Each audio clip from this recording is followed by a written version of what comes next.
Okay, I guess we're live, which is pretty much how I start. Oh, there we go. Now we got the live button. This is how I seem to start all my episodes or all of our podcasts. Anyway, everybody who is joining us, thank you so much. We should be live on Facebook, LinkedIn, and YouTube. Just to start out with, if you have any questions, please put them in the chat box. We'd love to answer them. Today, we're going to be talking about veterinary compounding. And I have with me Devin Wallace. First, as you should know, I'm Vivian Juder-Frankel. I'm the CEO of PharmaSalon, and we create content and conferences for the compounding pharmacy industry. Devin, I'm going to let you introduce yourself. My name is Devin Wallace. I'm the founder of Wallace Ventures, medical distribution sales and consulting for the human and veterinarian market. I'm glad to be here today. Thanks so much. So Devin and I have actually been talking for a little while about this topic and its importance. And we've been, dancing around doing an event, which is on me because I haven't put it together yet, although I will be. But I figured since I haven't put together the event, we might as well start with our regular podcast. So I am planning on doing a monthly episode just on veterinary for everybody who is interested in this topic. Devin, why don't you start out telling us, first of all, do you have a story or, why is it that we're here and why do we need to focus on veterinary compounding? Sure. Yeah. So over the last few years, we've all been waiting for USP to come out with the new standards for compounding for sterile and non-sterile. And what will end up happening is then USP 800 will come into effect once we have those standards put in place. And going a little bit further with USP 800, that affects not only the human market, but that also affects the veterinarian market. It's quite broad, and it's something we've been waiting on for a long, long time. It's been in the works initially with OSHA in the 1970s, all the way up until now, where we have USP 800 that will be implemented and put in place once we have the USP compounding standards finalized. Yeah. And you mentioned, we've talked about the FDA came crashing down. I mean, everybody in the compounding industry has told me this, basically in 2012 after the New England compounding fiasco. I don't know if that minimizes it, calling it a fiasco, but after that. And you were the one who told me that the FDA was going to start focusing on animal compounding due to some incidents that happened with polo ponies and such like that. Absolutely. Right? Yep. Yeah, so there were some incidences that happened. The veterinary market is a very loose market, specifically for compounding. And so you had some facilities that it ended up overdosing particular animals. Calculations were off, or they also had issues with sterility. And these animals ended up dying.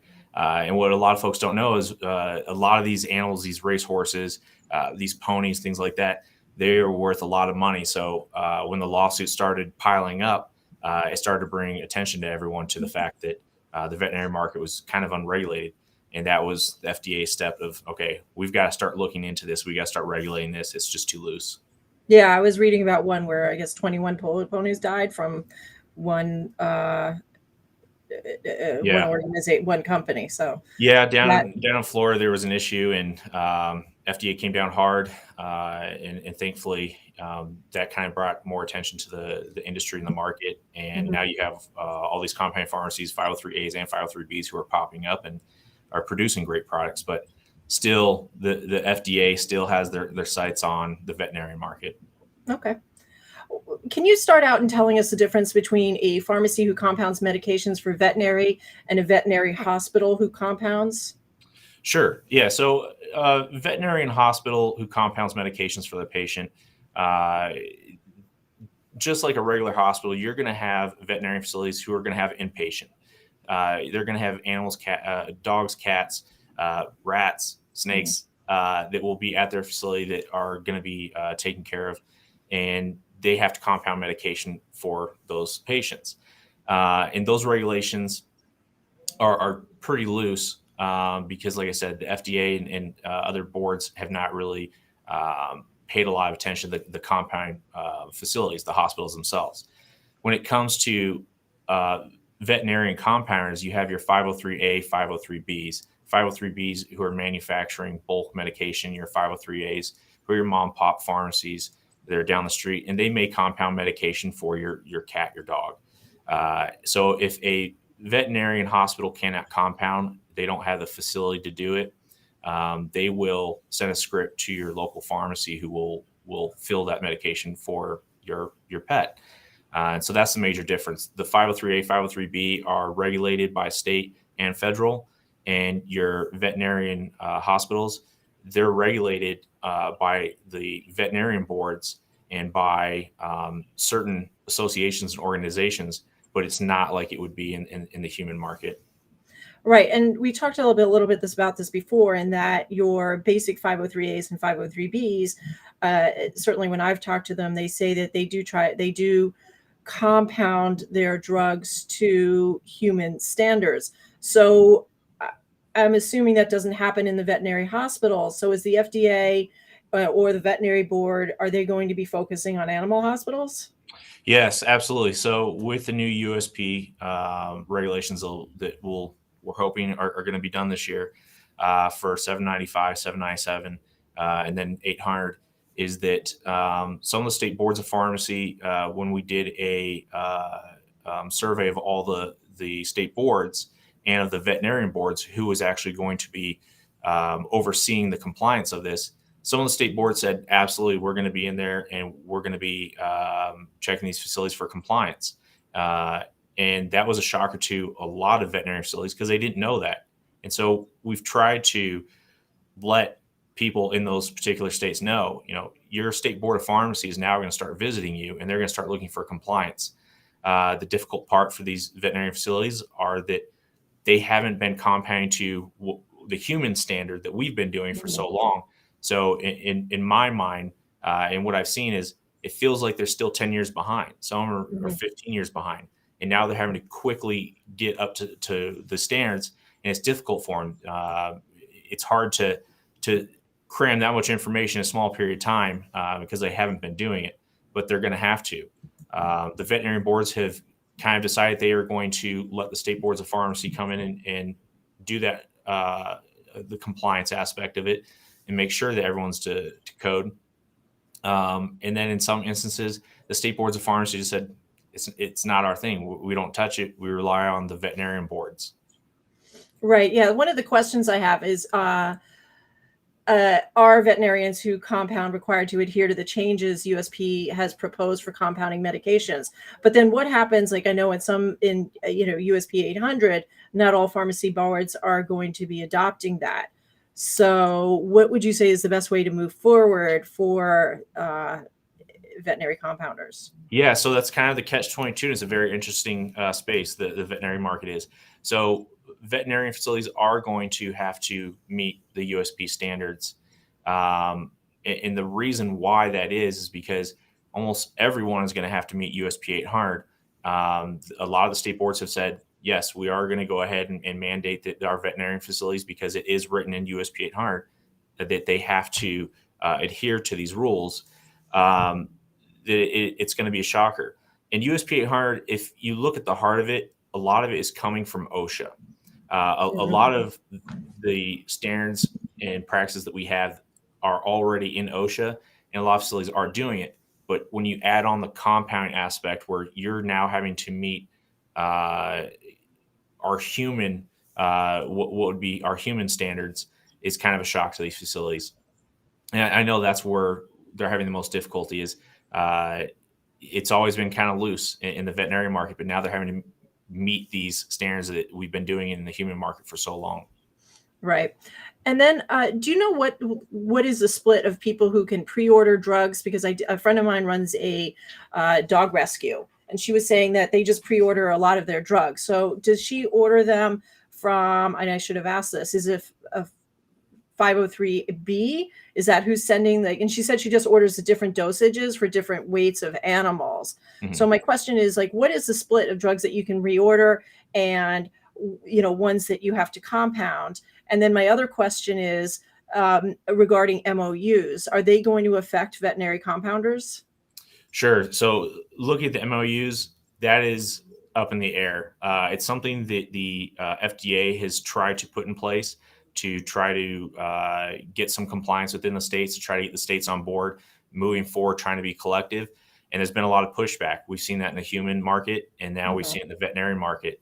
The problem is when the FDA did put forward a bill 256, they were trying to get everyone on board, and it was essentially a copy of the human proposal. Well, that doesn't work for animal, and the FDA doesn't understand that, and a lot of folks don't understand that.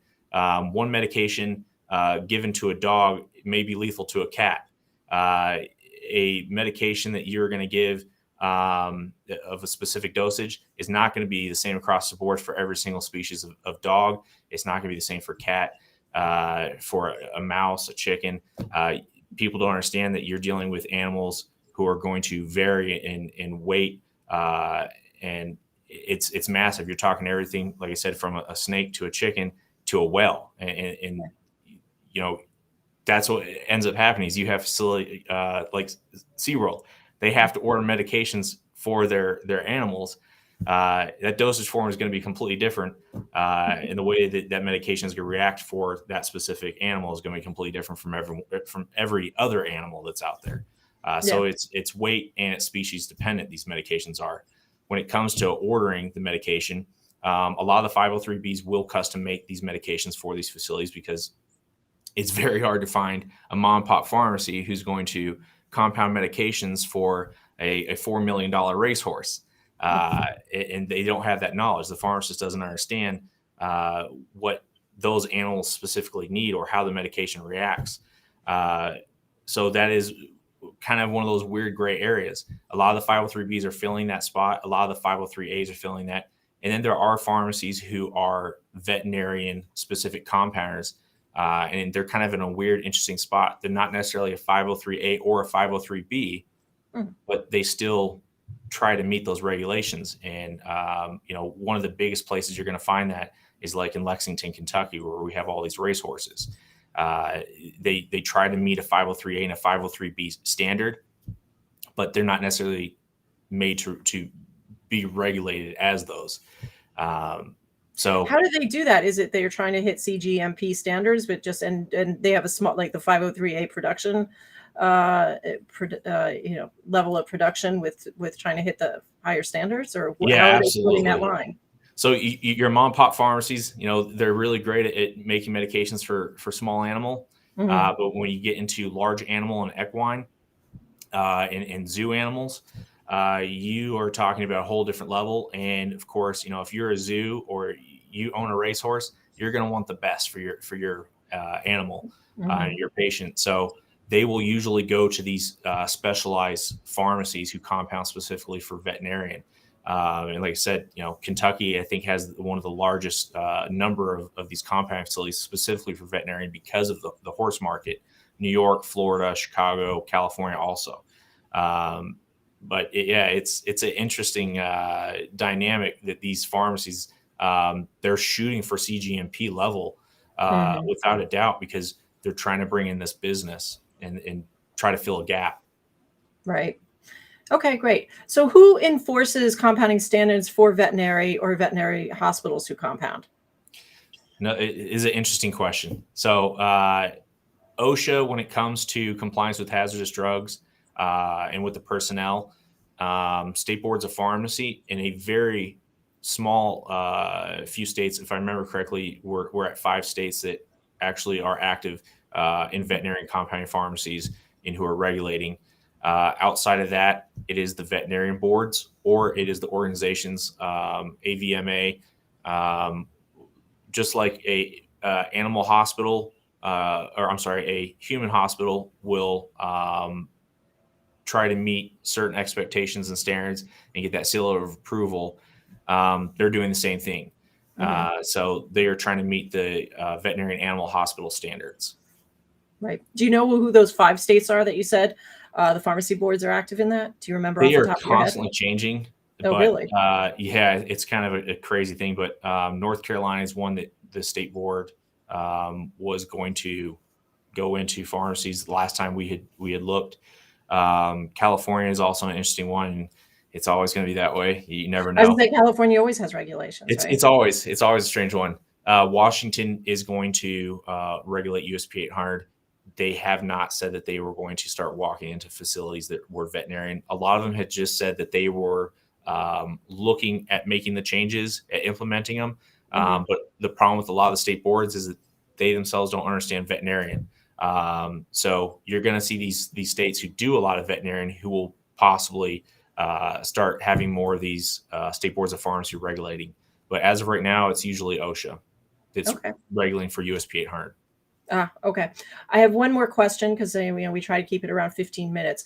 But I was reading those articles that you sent me, and you kind of went through it in your article, but it talked about how some veterinarians or some veterinary compounders, or they're not supposed to make their own drugs. They're supposed to, I guess you would say different, same as compounders, you take the drugs and they can put them in different form factors or forms and combine them for the animals. But sometimes they don't have enough base ingredients or the proper base ingredients. So in some ways they're allowed to make their own drugs. Yeah. Right. So, and you talk a little bit about that line, but what is the line between where it's allowed and where it's not allowed? It is super gray right now. Unfortunately, it's super gray. So the veterinarian market, like I said, is not really not heavily regulated by the FDA. The FDA is kind of taking a hands-off approach. It's essentially if they're not seeing a lot of animals who are being harmed or killed by these medications that are being made, they will step back and kind of just turn a blind eye. They have the opportunity to go in and regulate if they want, but they aren't doing it necessarily. So it's one of these interesting gray areas, and the FDA and the state boards are constantly going back and forth about who's going to regulate veterinarian, because it has become a big thing. Like I said, you have big 503Bs now, and pharmacies who aren't necessarily 503B are large and are compounding specifically for veterinarian because they're in that gray area. Okay, thanks. And the last topic we touched upon is 3D printing of drugs, which, I guess you're a tech geek as much as I am. So I'm like, ooh, 3D printing of drugs. That's very exciting.